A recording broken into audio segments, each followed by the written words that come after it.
ध्रुव निघाले आणि ध्रुवांच्या योजनेसाठी भगवंतांनी नारदांना पाठवलंय. नारदजी आपली विणा आपल्या चिपड्या घेऊन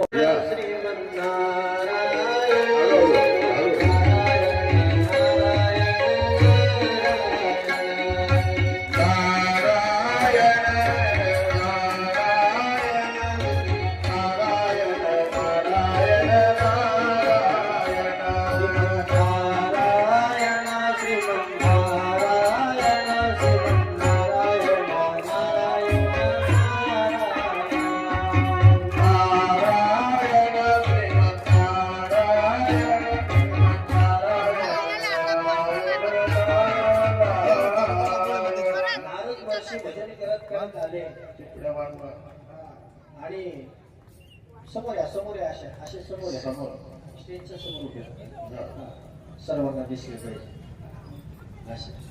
आणि लगेच ध्रुव महाराजांनी काय केलंय, नारदांच्या नारदांच्या डोक्यावर हात ठेवायला गेले. आणि अशा प्रकारे नारदजी म्हणतायत ध्रुवाला, आता समोरासमोर बघा, एकमेकांशी कडे बघा. आता ध्रुवा एकमेकांकडे बघ. आणि नारदजी ध्रुवाला म्हणतायत, ध्रुवा अरे बाळा इतक्या निबिड आलास. ध्रुव म्हणू लागलाय, नारदजी मी भगवंताच्या प्राप्तीसाठी वनात निघालोय. भगवंताच्या हो म्हणे, भगवंताच्या. अरे भगवंत वनात भेटतात हे तुला कोणी सांगितलं?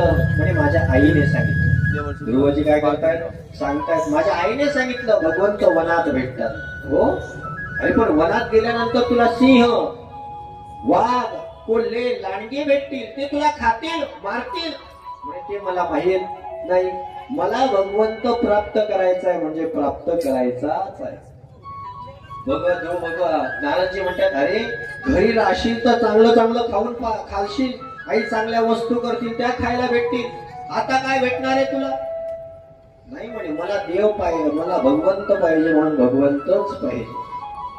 नारदाने ओळखलं याची जिज्ञासा काय अत्यंत शिगेची आहे. आणि म्हणून त्याला सांगितलं, ध्रुवा असं कर, मधुवनात जा. मधुवनात गेल्यानंतर कालिंदी मातेचं स्नान कर. कालिंदीचं स्नान केल्यानंतर तिथं ध्यान कर. ध्यान करून प्राणायामाने मन शांत कर. आणि मन शांत झालं की मी सांगतो त्या मंत्राचा काय कर, जप कर. ध्रुवाला नारदांनी मंत्र दिला, ओम नमो भगवते वासुदेवाय. या मंत्राचा काय कर, जप कर. ध्रुवाला नारदांनी सांगितलं. नारदांनी पुन्हा हात जोडलेले आहेत. नारदांना पुन्हा नतमस्तक झालेला आहे.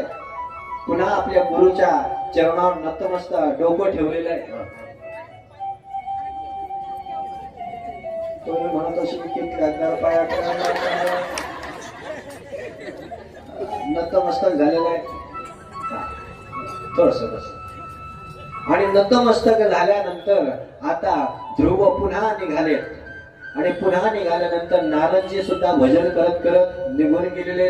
ध्रुव भजन करत करत तिथं पोहोचलेले कालिंदीमध्ये. कालिंदी इकडे बसा, एका बाजूला बसा. ध्रुव मांडी मारलेली, आसन घातलेले, पद्मासन करतायत. आता ध्रुव महाराज भजन करतायत. आपण सुद्धा ध्रुवासोबत मंत्राचा काय करू, जरा जप करू. आणि मग पुढे ध्रुव महाराजांनी कशी तपश्चर्या केली ते आपल्याला काय करायचंय, श्रवण करायचंय. हरी ओम नमो भगवते वासुदेवाय.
ओम नमो भगवते वासुदेवाय भजन चालू आहे.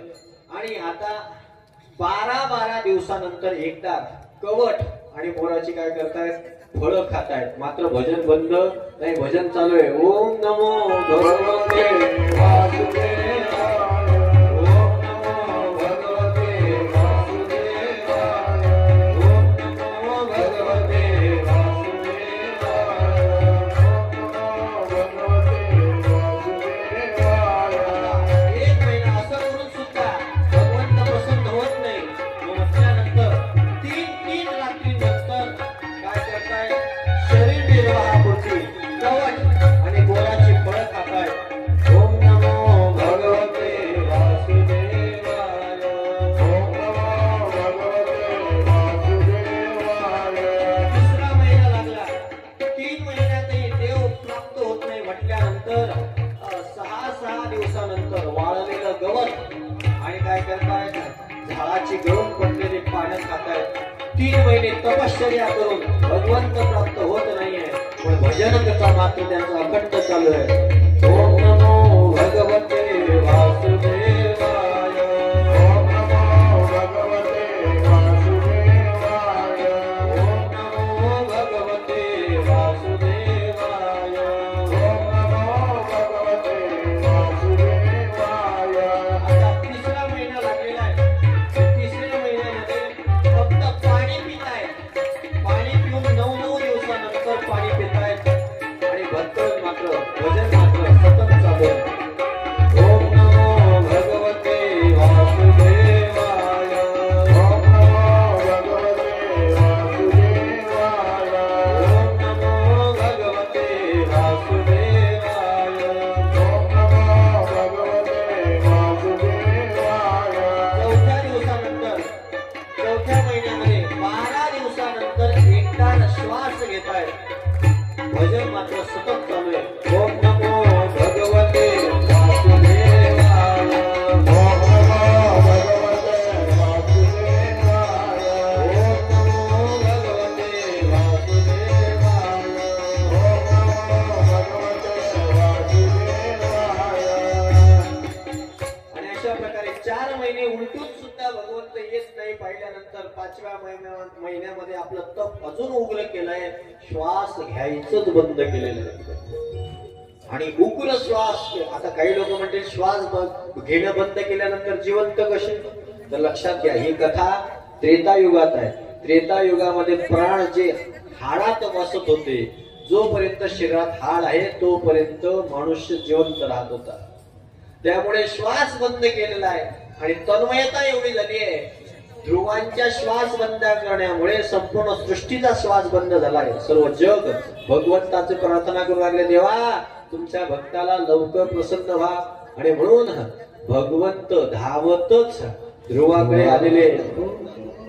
ओम नमो भगवते वासुदेवाय ओम नमो भगवते वासुदेवाय ओम नमो भगवते वासुदेवाय ओम नमो भगवते वासुदेवाय. भगवंत ध्रुवाच्या समोर उभे राहिलेले आणि भगवंत ध्रुवांच्या समोर उभे राहिले, पण ध्रुवांचं भजन बंद नाहीये, सतत भजन करतायत. भगवंत आवाज देताय, ध्रुवा उठ बाळा मी आलोय, ध्रुवा उठ मी आलोय. पण ध्रुव भजनामध्ये रममाण झाले. ओम नमो भगवते वासुदेवाय ओम नमो भगवते वासुदेवाय ओम नमो भगवते वासुदेवाय ओम नमो भगवते वासुदेवाय. अशा प्रकारे ध्रुव बोलून सुद्धा उठत नाही म्हटल्यानंतर भगवंतांनी काय केलं, ध्रुवाच्या मनात असलेलं आपलं प्रतिबिंब ते काढून घेतलं. काढून घेता बरोबर ध्रुवाने खाळकन डोळे उघडले आणि समोर पाहू लागलाय, अरे ज्याचं ध्यान मी हृदयात करतोय तो माझ्या समोर उभा आहे. ध्रुव पटकन उठून उभे राहिलेत आणि त्यांनी भगवंताच्या चरणावर नतमस्तक झालेले, भगवंताच्या पाया पडतायत, भगवंताच्या पाया पडलेले आहेत आणि हात जोडून भगवंता समोर उभे राहिलेत. आता भगवंताची स्तुती करण्याची ध्रुवांना इच्छा होते, पण 6 वर्षाचं लेकरू आहे. अरे जिथं वेदाला भगवंताची स्तुती करता आली नाही, त्या भगवंताची स्तुती ते लहानसं लेकरू काय करणार आहे? भगवंताला समजलं अंतर्यामी भगवंत आहेत. भगवंताला लक्षात आलं या ध्रुवाला काय करायचंय, माझी स्तुती करायची आहे. भगवंतांनी आपल्या एका हातात असलेला शंख काय केलाय, ध्रुवाच्या गालाला लावलेला आहे. आणि ध्रुवाच्या गालाला शंख लावता बरोबर ध्रुव घडा घडा भगवंताची स्तुती करू लागलेला आहे.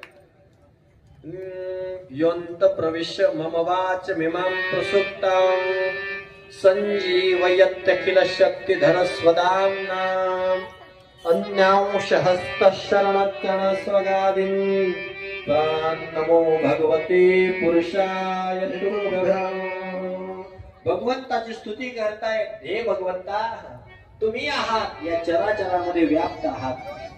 तुम्हीच सुप्त रूपाने माझ्या अंतःकरणामध्ये प्रवेश करून माझ्या ठिकाणचं ज्ञान जागृत केलंय. बस एकच दार लावला होता. आणि मग त्याच ज्ञानाला तुम्ही प्रगट केलं आणि त्यातूनच मी तुम्हाला काय करतोय, नमस्कार करतोय. सर्वांच्या अंतर्यामी असलेल्या भगवंताला मी नमस्कार करतोय. भगवंताला नमस्कार केलेला आहे आणि भगवंताची स्तुती केली आहे. भगवंताची स्तुतीने प्रसन्न होऊन भगवंत ध्रुवाला म्हणतात, ध्रुवा बोल बाळा, तुला काय पाहिजे? त्यावेळेस ध्रुवाने सांगितलं, भगवंता तुमचं दर्शन झालं, याच्या व्यतिरिक्त माझ्या जीवनामध्ये काय इच्छा आहे? पण नाही, माझी इच्छा आहे तुला द्यावं. भगवंत म्हणतायत, तुला वाटेल ते मागून घे, पाहिजे ते मागून घे. भगवंतांनी ध्रुव म्हणतोय, देवा असं करा, मला असं स्थान द्या की ज्या स्थानापासून मला कोणीही हलवू शकणार नाही. मग त्यावेळेस मात्र भगवंताने सांगितलं, ध्रुवा काळजी करू नको, मी तुझ्यासाठी एक वेगळा लोक तयार करतो. त्याचं नाव राहील ध्रुव लोक. त्या लोकांमध्ये मी तुला अढळ पद प्राप्त करून देतोय की त्या ठिकाणून तुला या पुढे कोणी हलवू शकणार नाही. तुझं कायमचं ते स्थान राहील. एवढंच नाही तर तुला मी या मृत्यू लोकाचं 36,000 वर्षाचं राज्यपद सुद्धा देतोय. आणि अशा प्रकारे सांगितल्यानंतर भगवंत अंतर्धान पावले. ध्रुव भगवंताचं दर्शन घेतायत आणि दर्शन घेतल्यानंतर ध्रुव पुन्हा आपल्या राज्यात आलेले. आणि राज्यात आल्यानंतर आता पुढे काय झालं हे आपण आता उद्या बघू. पुढे ध्रुव महाराजांची कथा कशी चालली ते आपण उद्या बघू. आता इथपर्यंत आपण हा सुंदर देखावा बघितला. आमच्या सीमाताईंनी हे सुंदर असं तयारी केली आहे. एका त्यांच्यासाठी मेघाताईंनी सुंदर तयारी केली, त्यांच्यासाठी त्या गुळा होते. आणि महत्वाची गोष्ट म्हणजे आमचा देवर्षी झालाय. त्यानंतर आमचा मिथुन ध्रुव झालाय, पार्थ आमचा भगवंत झालाय. या तिघांसाठी जोरात टाळ्या झाल्या.